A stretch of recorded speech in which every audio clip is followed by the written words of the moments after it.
On est en 2025 et on en est encore à dire que les jeux vidéo rendent les gens bêtes.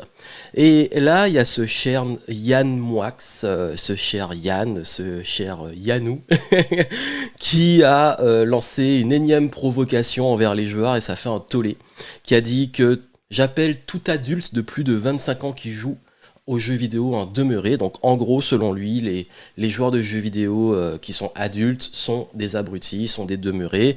Et voilà, on a énième provocation, en tout cas surtout, c'est vraiment à la mode en France de mettre le jeu vidéo souvent en sous-culture ou de surfer sur l'actualité pour associer des faits divers à la cause, c'est encore une fois le problème des jeux vidéo.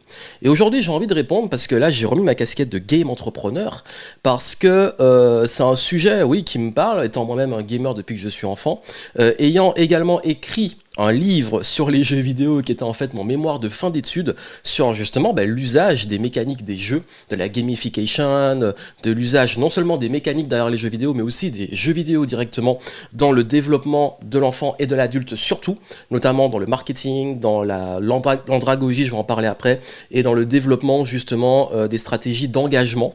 Donc voilà, donc forcément je suis obligé de réagir et c'est un format de podcast dans lequel justement je réagis dans le flot de l'actu et comme je dis souvent, moi j'aime pas réagir, j'aime prendre du recul, donc j'amène justement à adopter une certaine position, de pas réagir, de pas vouloir rentrer en clash contre cette personne, surtout que je ne le connais pas spécialement, j'ai vu passer des trucs et tout, mais moi, en fait, ça ne me fait pas grand-chose. Par contre, mon plus gros problème, il est à plus haut niveau. C'est-à-dire que, en fait, je comprends pas que les médias aujourd'hui véhiculent encore ce message. On a tous connu l'époque où on nous sortait encore les fameux Meuporg, parler des MMORPG et tout ce truc-là. Donc, je sais pas, j'ai l'impression qu'on est vraiment en retard mentalement et qu'on est en France, on aime bien critiquer et dénoncer ce qu'on appelle des sous-cultures. Donc, justement, je vais en parler. Et aujourd'hui, ma réponse, c'est pas contre cette personne directement, parce qu'en vrai, je vais le dire, je m'en fous.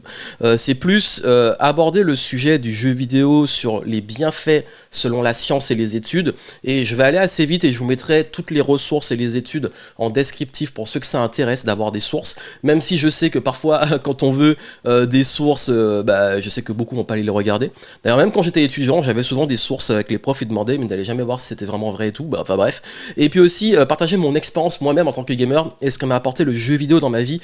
Notamment, moi j'ai développé avec Game Entrepreneur un écosystème, une école en ligne d'entrepreneurs qui existe encore aujourd'hui, qui a changé de format, mais forcément, Game Entrepreneur, c'était aussi le nom de mon livre sur les jeux vidéo, qui était mon mémoire de fin d'études, et Game Entrepreneur, c'est un écosystème qui a utilisé les mécaniques des jeux pour pousser des adultes à pouvoir se lancer, apprendre, rester engagés, se développer.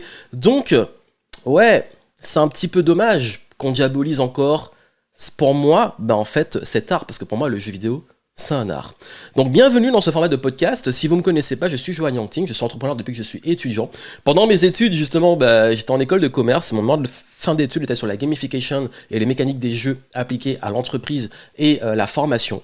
Et aujourd'hui, justement, j'ai envie de parler justement du jeu vidéo, du rapport qu'il y a notamment en France avec ça, pour avoir beaucoup aussi voyagé, même pendant mes études, mais après. J'ai vu le rapport qu'ils avaient dans d'autres pays, donc parfois il n'y a pas à avoir ce truc-là, mais j'ai l'impression que parfois ils sont un petit peu plus avancés dans le rapport qu'on a avec, même d'un point de vue culturel. Et c'est vrai qu'en France, on a quand même ce truc très fort avec la culture, à dire qu'est-ce qui est bien en termes de culture, qu'est-ce qui est pas bien.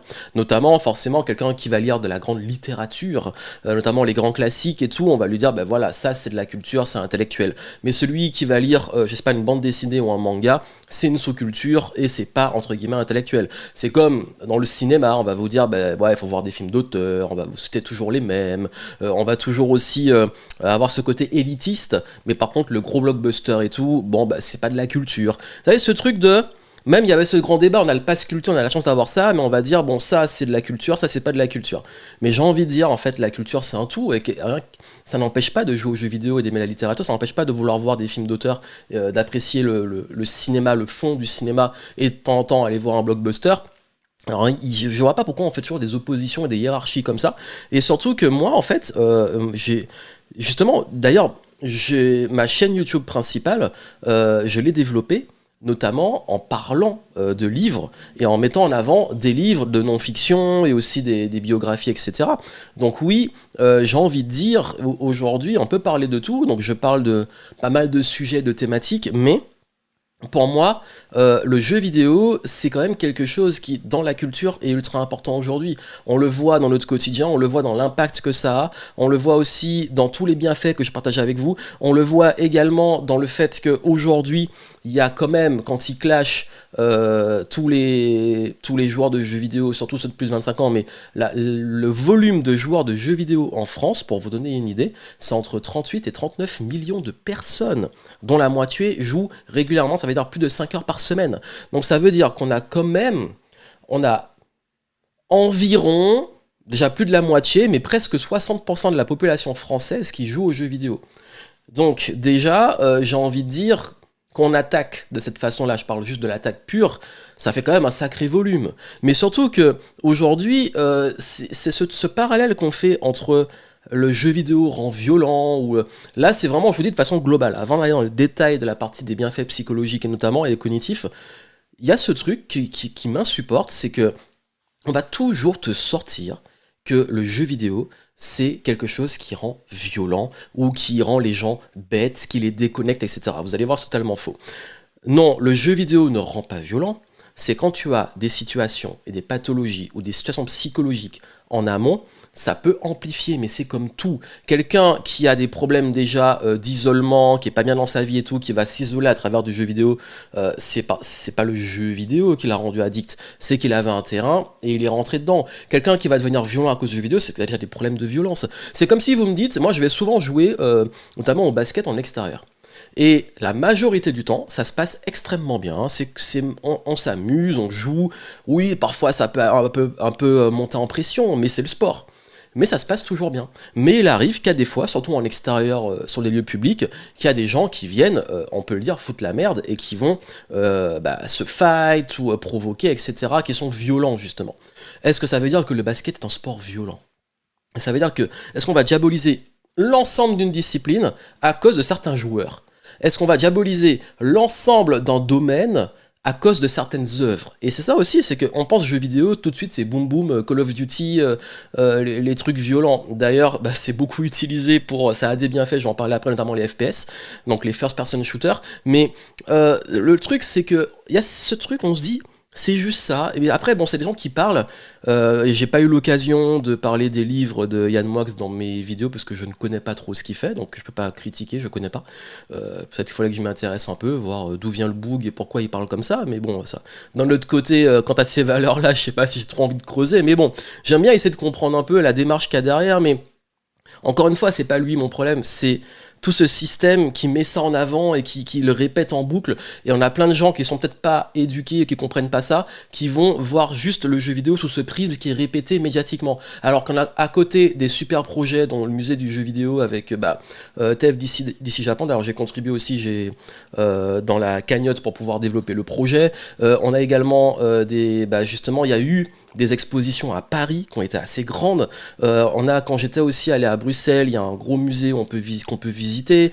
Quand je suis allé aux États-Unis, j'en ai vu aussi des endroits où on pouvait voir l'historique du jeu. Et aujourd'hui, j'ai envie de dire, oui, en fait, ça fait partie de la culture, on ne peut pas l'ignorer, c'est un pôle culturel. Maintenant, qu'est-ce qu'on en fait? Comment on l'utilise? Comment aussi on met des limites? D'ailleurs, je parlais un petit peu de moi, mon vécu avec le jeu, mais en dernière partie. Juste pour vous dire rapidement, c'est que le jeu vidéo, en termes de bienfaits cognitifs, il y a plusieurs points qui sont ultra importants. Le premier, c'est l'amélioration globale, on va dire, des capacités cognitives, dans le sens que les joueurs réguliers, donc ça veut dire ceux qui pratiquent au moins 5 heures par semaine, ont des capacités cognitives équivalentes à celles de personnes qui ont 13,7 ans de moins qu'eux. Ça veut dire que ça rajeunit d'environ 13 ans. Et c'est intéressant de voir ça parce que ça inclut la mémoire, l'attention, le raisonnement, et également toutes les compétences verbales. Donc, il y a un bienfait. D'ailleurs, ils ont fait des tests sur des personnes plus âgées pour justement, au niveau cognitif, voir des améliorations. Le jeu aussi de stratégie et d'aventure, ça renforce la résolution de problèmes, la capacité à planifier, la flexibilité mentale. Donc ça entraîne aussi. Il y a également tout ce qui va toucher à la mémoire. Notamment, il y a des jeux qui amplifie la mémoire, notamment au travail, pour les tâches complexes, etc. Surtout pour le multitâche. Et d'ailleurs, quand on voyait des joueurs à très haut niveau, enfin, moi, il y a des fois, même moi qui joue beaucoup, déjà, je me rends pas compte de tout ce qu'on gère en même temps, mais quand je vois des gens, notamment en e-sports, ce qu'ils gèrent en même temps, c'est un truc de malade, c'est un truc de dingue, en termes de capacité. Il y a également, comme je l'ai dit, éviter grâce à ça le déclin cognitif avec l'âge. Donc il y a quand même pas mal de choses qui sont mises en place, même pour des personnes âgées, pour les éviter qu'elles déclinent, notamment d'un point de vue cognitif. Il y a aussi l'aspect émotionnel. On dit le jeu vidéo ça rend violent et tout. Ça développe la confiance en soi. Ça développe aussi la capacité à gérer la frustration. Je vais en parler aussi, notamment des jeux qu'on appelle les die and retry, les jeux où à chaque fois vous mourrez, vous apprenez et vous devez vous relancer. D'ailleurs, je fais une petite parenthèse, j'ai fait d'ailleurs une conférence, j'avais fait une conférence il y a quelques temps sur les mécaniques des jeux et la corrélation entre les jeux et l'entrepreneuriat et les jeux et la vie et ce que ça pouvait apporter. Donc je vais essayer de vous retrouver, parce que je sais plus où j'ai mis l'enregistrement et si je le retrouve, je vous mettrai en descriptif si vous voulez aller voir en plus des ressources qui montrent les études sur ce que je partage avec vous en ce moment. Notamment, il y a aussi un point qui est ultra intéressant, c'est la connexion sociale. On a dit, ouais, les jeux, ils ont tendance à isoler les gens.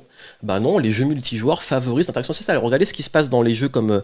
bon, le grand public ne va pas connaître, mais il y a des jeux comme Helldivers 2 qui rassemblent des gens et qui a révolutionné le côté jeu en ligne, on va dire coopératif, avec une notion, en fait, pour ceux qui connaissent notamment le cinéma, c'est comme Starship Troopers, donc c'est vraiment les attaques aliens, on va les repousser, mais il y a tout un fun derrière. D'ailleurs, il y a une super vidéo que j'avais vue dessus qui illustrait justement la mécanique et comment ils ont révolutionné la coopération entre les joueurs et notamment ensuite, il y a non seulement en ligne, mais il y a également des personnes, même on diabolise Fortnite, mais Fortnite, c'est aussi un lieu où les gens se retrouvent, c'est aussi un lieu, comme à l'époque, on va dire, ouais, on se retrouvait, je sais pas, au skatepark ou sur le terrain de foot ou de basket, il y a des gens, ils se retrouvent en ligne. Alors, il y en a un qui est mieux que l'autre, je sais pas. Encore une fois, l'un n'empêche pas l'autre. Moi, quand j'étais petit, je faisais les deux. Mais on se retrouvait pour jouer en présentiel aussi, et il y a le multijoueur en direct, ça veut dire sur le même écran. Et ça aussi, ça favorise des connexions. Il y a aussi des événements et des tournois qui se font autour de ça, notamment ça peut être dans les jeux de combat, les RTS, etc. Donc voilà, le jeu, on est en train de dire ça isole les gens, ça les rend bêtes et tout, et t'as plein d'études qui te montrent qu'au contraire, ça t'évite le déclin cognitif, ça t'améliore ta gestion de la frustration des émotions, ça crée du lien social, et ça te développe toutes tes capacités aussi professionnelles et le multitâche, etc. Donc il y a un moment, et vraiment, en fait, il y a une corrélation. Et si on va vraiment, par exemple, sur les enfants, parce qu'on a tendance à dire, le jeu vidéo, ça, les enfants, voilà. Mais en fait, il y a des jeux qui développent, on va dire, les capacités au niveau scolaire aussi. Alors moi, je fais partie de la génération qui a grandi avec les jeux comme Adibou et Adi, qui étaient des jeux qu'on appelle ludo-éducatifs. Ça veut dire que c'est à la fois ludique et éducatif. C'est des jeux où on s'amuse. Ce qu'on appelle aussi pour les adultes, c'est plus le serious game, les jeux sérieux. Mais c'était fun. Et d'ailleurs, si ça vous intéresse, j'ai interviewé Muriel Tramis sur le podcast. Il y a de ça 2-3 ans au moment où j'enregistre là. Et si ça vous intéresse, parce que justement... elle a parlé de l'expérience quand elle a développé tous ses projets culturels justement, et notamment les coulisses sur Adibou et tout, donc ça vous intéresse vraiment à aller voir. Je vous mettrai aussi le lien en descriptif, parce que c'est une interview que j'ai mis en avant il y a un petit moment, mais on oublie qu'il y a pas mal de pépites si la thématique vous intéresse. Donc il y a également sur les enfants l'apprentissage de la persévérance, j'en ai parlé, les échecs répétés, le fait aussi d'apprendre. Quand on peut jouer par exemple à un Mario, tu prends un niveau, tu meurs, t'es un petit peu agacé, mais vas-y tu retournes et tu vas essayer de passer au niveau suivant, et etc. Et ça se travaille aussi. Alors les gens vont dire, mais il y a les gens, ils n'arrivent pas à gérer leurs frustrations et leurs émotions. Mais dans la vie, tu vas avoir des frustrations. Dans la vie, tu vas essayer et tu vas échouer. Donc pourquoi ne pas simuler et l'avoir déjà pour apprendre à mieux? Et s'il y a le bon encadrement, et je parle, ça peut être les proches, ou si c'est dans un cadre éducatif, s'il y a le bon encadrement, on peut simuler, apprendre à gérer ça. Et d'ailleurs, en parlant de simulation, il y a pas mal de jeux de simulation qui aident aujourd'hui avec la VR à surmonter des phobies. Notamment la peur du vide, notamment pour ceux qui ont peur de monter en avion, notamment ceux qui ont peur de certains animaux. Donc il y a des choses aussi qu'on fait avec ça pour te mettre vraiment en danger, on simule. Donc en fait l'émotion elle est réelle, même si c'est une simulation. Donc du coup oui, ça permet d'avoir une gestion émotionnelle aussi avancée, une réduction dans certains cas du stress aussi, on le voit. Notamment pour ceux qui ont les petits défis modérés, notamment on a vu ça sur les jeux comme les puzzles, les jeux de réflexion et tout. Certains ils se posent et puis voilà, ils réfléchissent. Comme à l'époque on faisait les mots croisés et tout, mais il y a aussi des jeux de réflexion, il y a aussi des puzzles. Donc vraiment, le jeu vidéo c'est immense, des gens il y en a plein. Et c'est ça en fait, c'est que même chez les enfants, il y a des bienfaits aussi en termes d'estime de soi. Ben oui, la réussite, ça améliore justement l'estime de certains enfants, un sentiment d'accomplissement qui peut se transférer à d'autres domaines. Comme quand tu t'accomplis, tu peux t'accomplir dans un jeu, mais aussi dans un sport, et les deux ne sont pas incompatibles. Encore une fois, c'est une question de cadre. Et de même que, même chez les adultes, j'en ai parlé, flexibilité mentale, capacité cognitive, gestion émotionnelle, ça s'applique aussi aux adultes. Et pour vous dire rapidement, comme je parlais des genres des jeux vidéo, je suis allé rechercher et je me suis dit, tiens, ce serait intéressant de voir est-ce qu'il n'y a pas des genres, parce qu'on a tendance à diaboliser, des genres de jeux vidéo, et qu'est-ce que ça apporte. Et d'ailleurs, sur ça, il y a beaucoup de personnes qui sont pas informés et qui pensent par exemple que les jeux d'action, Steve, Call of Duty, Fortnite, Battlefield, les jeux de tir, les FPS, moi les premiers que j'ai commencé avec les Wolfenstein, les Doom, vraiment à l'ancienne, ensuite les Unreal Tournament, et après j'étais passé sur tout ce qui était Counter-Strike, forcément, Half-Life, le premier, je me rappelle à l'époque, et tous ces jeux-là. Donc moi, j'ai pas mal joué aux jeux au FPS. C'est pas mon genre préféré aujourd'hui, mais c'est vrai que l'attention visuelle, les réflexes de malade, la coordination, tout ça, la prise de décision rapide. À un moment, je jouais beaucoup à Rainbow Six, qui était beaucoup sous tension et tout. On était une petite équipe et c'est très réaliste. C'était Rainbow Six Siege. Et tout ça, en fait, c'est oui. Ça apprend justement, ça développe des capacités. D'ailleurs, bon, je sais pas si c'est le meilleur exemple du monde, mais l'armée utilise parfois les jeux aussi pour recruter. Enfin bref, parfois il y a les jeux, c'est carrément de la propagande, mais c'est un autre sujet. J'en ai parlé d'ailleurs dans mon livre Game Entrepreneur. Il y a également les jeux de stratégie, ceux-là on se dit, ce sont ceux qui sont les plus évidents. Ouais, jeux de stratégie, c'est intelligent, on appelle les RTS. Mais en fait, tout ce qui était Starcraft, les Warcraft, les civilisations, bon là c'est plus de la gestion également, là il y a stratégie et il y a gestion et parfois ça mixe les deux. Moi à l'époque c'est forcément les Age of Empires, les Age of Mythology, tous ces jeux là j'ai beaucoup joué et j'aimais beaucoup, et c'est tout ce qui était planification, gestion des ressources, multitâches, anticipation, la stratégie, même oui, stratégie de guerre, mais même dans des civilisations et tout, tu gérais carrément ton empire, tu le développais, donc ça c'est aussi intéressant. Il y a également les jeux de réflexion. Tout ce qui va être, moi j'aime bien les puzzles, et puis à l'époque je jouais beaucoup aussi à ce qu'on appelle les point and click. C'est vraiment des jeux en fait où tu es en... Parfois tu as des énigmes et tu dois réfléchir, chercher, Chevalier de Baphomet, etc. Il y a aussi tout ce qui était en puzzle, bon, le plus connu classique Tetris. Il y a également des jeux comme Portal qui faisaient réfléchir en termes de dimension 3D. Voilà, bon, je vais pas faire tous les détails. Il y a également pas mal de jeux aussi qui sont basés sur l'aspect spatial. Franchement, au moment où j'ai écrit mon mémoire de fin d'études, c'était la première année où sortait Minecraft. Donc c'était pas encore le phénomène que c'est aujourd'hui, mais on voyait déjà venir le phénomène. Et Minecraft, le niveau de créativité qui s'est exprimé comme si c'était un Lego géant chez les joueurs, c'est impressionnant. Même en termes de communauté. Ce que les gens ont créé sur Minecraft, et ce qu'ils ont exprimé sur Minecraft, c'est dingue. Donc vraiment, il y a des jeux comme ça qui même stimulent la créativité, ce qu'on appelle les sandbox, les bacs à sable. Tu fais un peu ce que tu veux et tu crées sans limite. Il y a aussi des jeux spécialisés pour le coup dans la santé cognitive. Alors oui, forcément, il y a des jeux qu'on utilise par exemple pour tout ce qui va être la concentration, pour tout ce qui va être, même pour les TDAH, il y a des jeux qui sont développés, ce qu'on appelle les serious games, qui ont plus en accompagnement. C'est vraiment des jeux vidéo directs, mais qui peuvent être utilisés de façon ludique de faire travailler certaines situations ou parties du cerveau. Donc voilà, en fait, c'est infini. Il y a aussi les jeux, tout ce qui va jouer au jeu multijoueur, les Meuporg. Non, mais ça, c'était une grosse blague. Les MMORPG, qui là vont apprendre justement tout ce qui va être la collaboration, l'équipe, la communication, etc., le travail d'équipe. Ça, c'est ultra important, des compétences sociales. Oui, c'est toxique, mais c'est comme quand vous allez dans la vraie vie, il y a des gens toxiques et il y a des gens qui savent très bien s'entendre et travailler ensemble. Donc c'est ça aussi, c'est que il n'y a pas de limite, il n'y a pas de frontières. Et moi, je voulais vous montrer que derrière tout ce qu'on peut dire et partager sur le jeu vidéo et diaboliser ce média, il y a toute une dimension. Et là, j'ai même pas parlé de toute la dimension artistique, j'ai parlé purement des bienfaits. Parce que si on part dans l'artistique, c'est encore une fois infini. Mais moi, je vous dis, là, même d'un point de vue artistique, les histoires, le style, le game design, les mécaniques derrière, tout ce qu'il y a, en fait, même le chara design, les univers, le lore des œuvres qui ont été créées, tout ça, en fait, c'est des choses qui, oui, c'est un art. Et je comprends même pas aujourd'hui qu'on considère encore ça comme une sous-culture.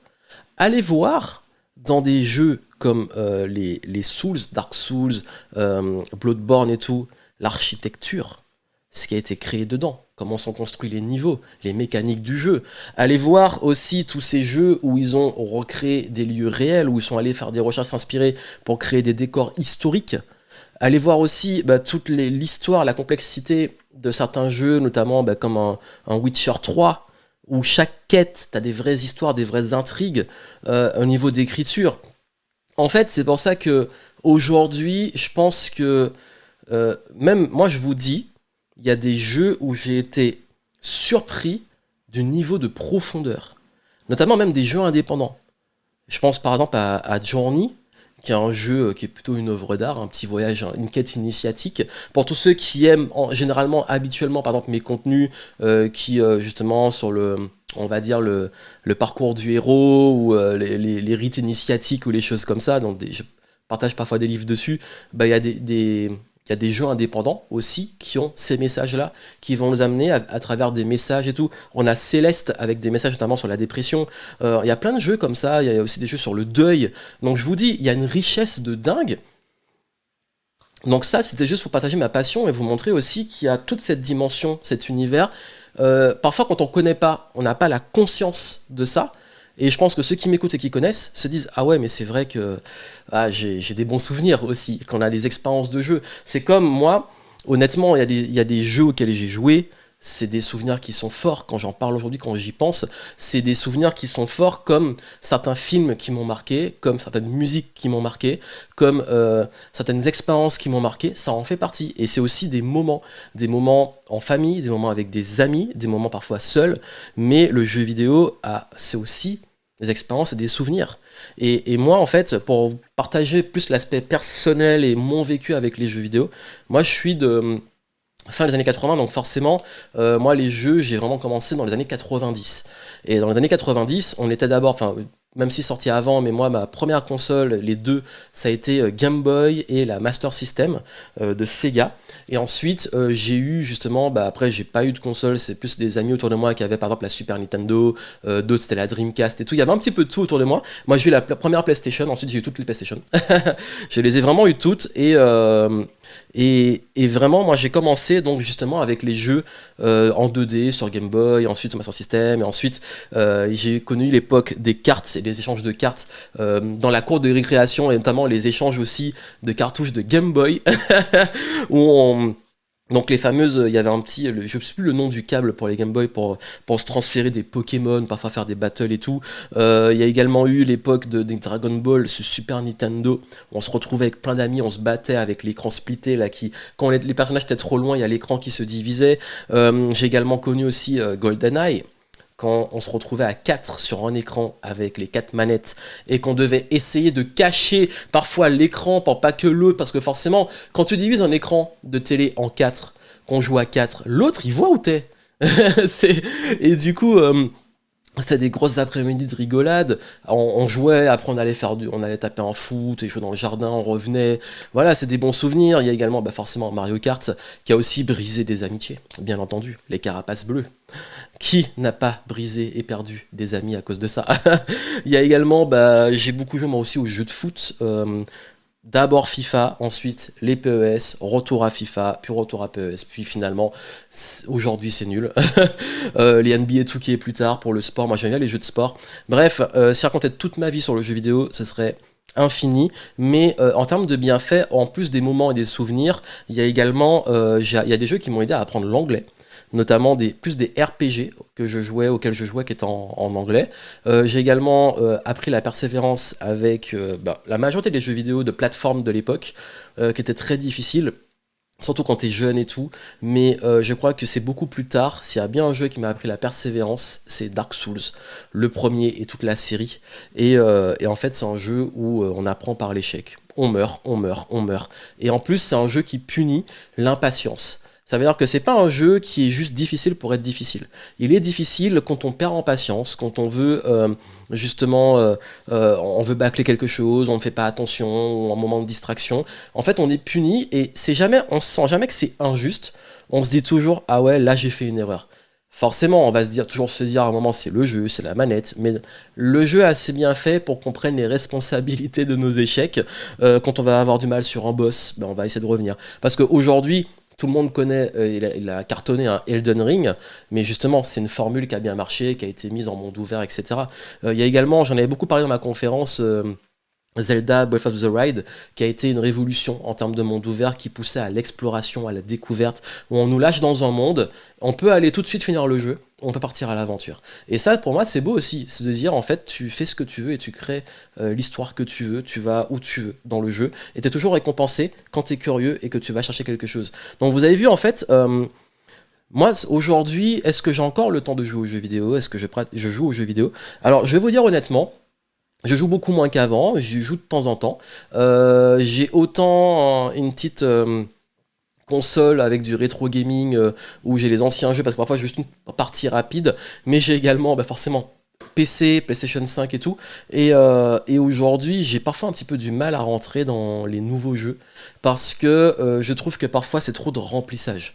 C'est un peu la critique que je pourrais faire aux jeux vidéo aujourd'hui, c'est que parfois c'est un cahier des charges, c'est un remplissage, on s'ennuie quoi. En fait, on va d'un point A à un point B, les cartes et tout. C'est pour ça que moi j'ai adoré Elden Ring. Ou alors Zelda, le dernier Zelda, parce qu'en fait c'est une formule qui nous poussait justement à ne pas à chaque fois juste avoir l'impression de faire ce qu'on appelle des quêtes FedEx ou aller d'un point A à un point B, où on partait vraiment en exploration et on était récompensé ou puni par l'exploration. Et aujourd'hui, parfois ça va plus être parfois des jeux un peu plus rapides, genre les jeux indépendants. Moi j'adore les roguelites. J'étais devenu accro à Hades. J'ai beaucoup aimé aussi Dead Cells. En fait, c'est des jeux où on peut faire une partie rapidement. Les mécaniques, tu les retiens. T'as pas à réapprendre, parce qu'en plus, les jeux aujourd'hui, quand on oublie et qu'il faut réapprendre toutes les mécaniques, c'est compliqué. Moi, j'étais un grand fan des survival horror. J'ai adoré les Resident Evil et Silent Hill, je les ai tous faits. Silent Hill 2, j'ai forcément la version remake, j'ai pas encore fait. Mais j'aime bien aussi les mécaniques parce que ça pousse à le petit côté gestion, faire attention à son inventaire, ses armes et tout, le petit côté survie, moi j'aime bien.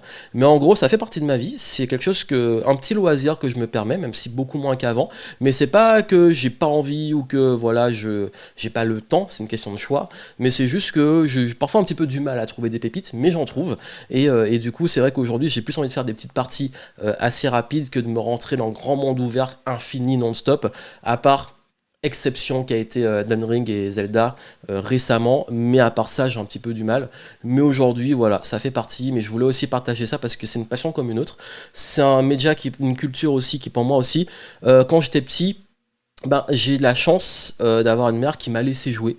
Elle s'est intéressée, elle regardait, elle n'était pas là en mode ça va t'abrutir et tout. Moi, le deal, c'est que oui, je ne pouvais pas jouer, j'avais pas le droit de jouer tout le temps, n'importe quand en semaine. Voilà, c'était juste la petite règle, mais je pouvais jouer le mercredi et le week-end. J'avais pas forcément de limite, tant que mon travail était fait, tant que j'étais assez discipliné, donc j'ai pas eu trop de problèmes. C'était de ne pas laisser addiction, mais j'ai pas un terrain addictif. Ça veut dire que moi, j'ai toujours su arrêter. J'ai toujours su aussi, j'allais faire du sport, je sortais, donc j'avais pas de problème d'équilibre par rapport à ça. C'est pour vous dire aussi que le jeu, et j'ai vraiment beaucoup joué quand j'étais ado, ça ne m'a pas transformé. J'avais une personnalité, une discipline, des règles, de moi, mais aussi de mon entourage, qui m'ont permis d'avoir un rapport sain avec un loisir et de m'ouvrir aussi à d'autres choses. Donc voilà ce que je voulais vous transmettre, vous me direz ce que vous en pensez en commentaire. Je voulais prendre le temps un petit peu dans ce format de justement partager ma vision du jeu, et encore une fois là franchement en 30 minutes c'est très compliqué de dire tout ce que j'ai en tête, tellement pour moi c'est quelque chose d'énorme, c'est quelque chose je pourrais en parler pendant des heures, mais en tout cas d'ailleurs je vous mettrai le lien si je retrouve ma conférence que j'ai fait sur le sujet et toutes les ressources dont j'ai parlé ici. si c'est une thématique qui vous intéresse, et d'aller voir aussi l'interview de Muriel sur justement son univers, ce qu'elle a créé, toute la partie artistique aussi derrière, notamment aussi les coulisses d'Adibou. Donc allez voir, je mettrai tout ça en descriptif du podcast, donc profitez-en. Et moi, je vous dis à très bientôt, j'espère vous retrouver dans ce nouveau format que j'ai mis en place, en espérant qu'il vous plaise. Allez, je vous souhaite plein de succès, et moi je vous dis à très bientôt.